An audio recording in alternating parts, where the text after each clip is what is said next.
This is the Atlanta Entertainment Basketball League. This is high school class of 2020, and this is shooting guard Jimmy Gatwich picking up Quinn Cook's pockets before hitting the 360. This kid, he's got a highlight reel in high school like Zion, just without the enormous bulk and weight to him. He keeps inventing dunks in games. We saw him do the beneath both legs dunk a couple weeks ago. See, that was this kid. This was what, the 360 between the legs? Reverse. I thought last week that was the best in-game dunk we've seen. He did that with so much ease. Comes around playing some defense, picks the guy's pocket. Yeah. I like that. All right, Cowboys practice. This is for you, CC. Jason Witten. How did this? Reaching back to complete the one-handed grab. That ain't one hand. He brought the other hand in there. How did this make the show? This is rude to Jason Witten. This is rude to him that we say this is an amazing highlight. This is like showing the 100-year-olds who run the 100-meter in a minute 40. Don't be shading on Jason Witten like that. One of the problems Cowboys had was red zone. So right here, that's a touchdown in the red zone bill to help them out. If he can do that during the regular season. There you go, see? Yeah. Way to put some shine on it. All right, let's talk about the Saints. On his bald head. Has he got hair now? I don't know. Despite heartbreaking losses to end their last two seasons, the Saints are still tied with the Patriots and the Rams for the NFL's best record during that span.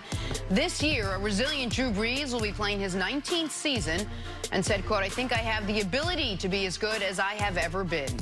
Chris, how has Drew Brees been able to just be as good at this age? Let's just remove the name.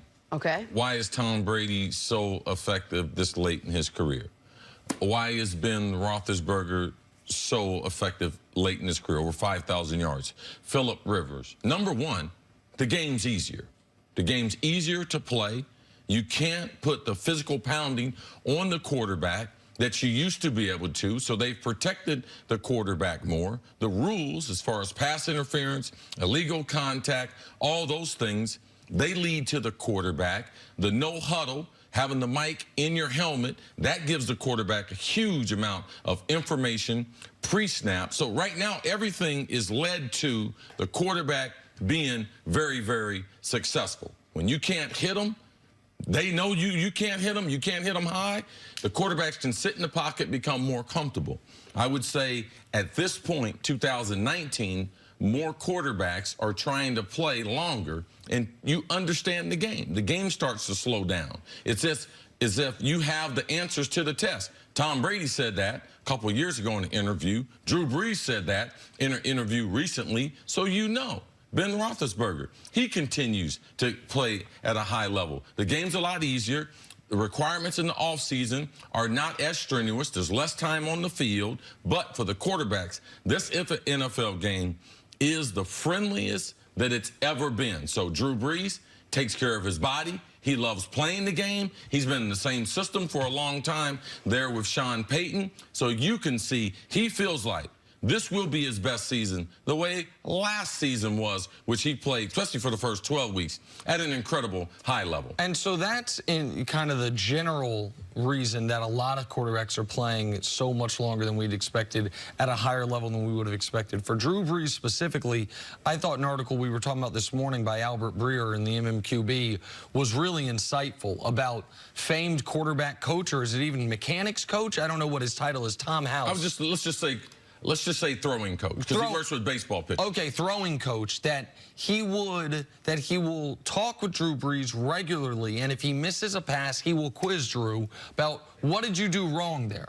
And it's about, you know, elbow in, elbow out, the different types of different mechanical issues that he could be having. And I find it really fascinating that even at this age, this season, to see these guys, Tom's doing it, Drew's doing it. You said before the show, Peyton almost got it started doing it. If you would equate every quarterback to a golfer, then you wouldn't be surprised. You're totally right, because golfers are always reworking. Analyze every swing. Every swing, for no matter how long they play. It's a really good analogy that I had never thought of until you just mentioned it. That because maybe in my head, and I think a lot of people's head, you think that once you get, unless you're reworking your throwing motion like Cam Newton, once you have a throwing motion as good as Drew Brees is, what you always talk about, over the top, where his height doesn't hurt him, that it's just a repeatable motion, and that if he has one get away from him, he knows instantly what it is, just get back to it. But working with someone on a day-to-day basis, trying to either improve, tweak, whatever, I'm certain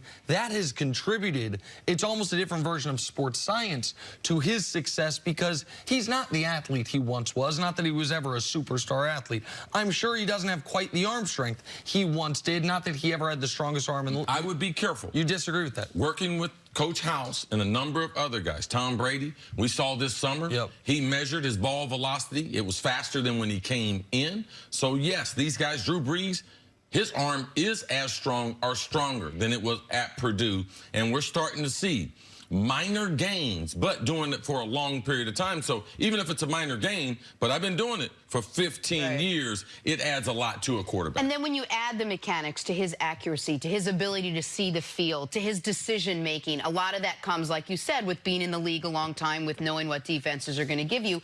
But do you think that the team that's surrounding him right now could be the best team he's had in his career right now? I think they have a chance to be special. Excuse me. They have, over the last 10 years, they've had a number of offenses that would go down NFL history as special offenses. And Drew Brees has put together, like Peyton Manning, some of the most historic seasons. But I do believe, because of the lack in the last 2 years of tight end productivity. So they go out and get Jared Cook in free agency. Last 2 years, Saints tight ends have been one of the least productive we've seen in the NFL. Second fewest targets, only 150 in 2 years. We're talking about Drew Brees now. So they basically playing with 3 receivers. The tight end has only been a blocker. Their tight ends are the 5th fewest receptions, only 108 receptions over the last 2 years, and 4th fewest yards in 1,200, little more than 1,200 yards. So you add Jared Cook to a Michael Thomas, who I feel very comfortable with. Alvin Kamara coming out of the backfield, playing more first and second down compared to just being a third down back. And I believe something you're going to see in the NFL, and I believe the Saints are going to be one of the teams guilty of it.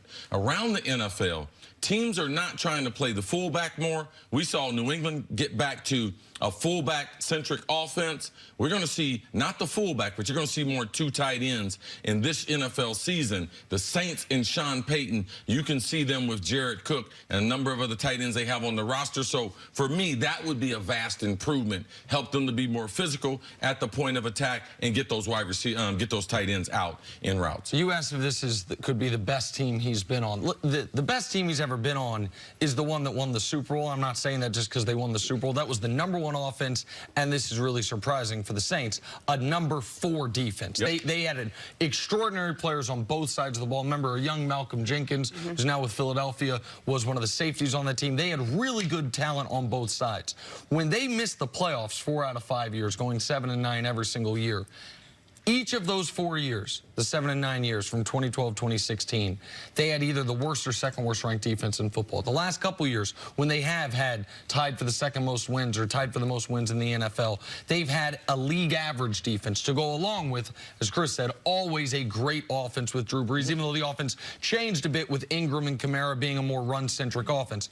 I do think this Saints team has an argument that it is the most complete team in the NFL. And we have seen in that dome with that coach and that quarterback, if they have a top 15 defense, they're in the game for a Super Bowl. If they have a top 10 defense, they can become Super Bowl favorites. If they get enough pass rushers off the edge, they've spent a big investment on their secondary as far as being able to play nickel, having 3 competent corners.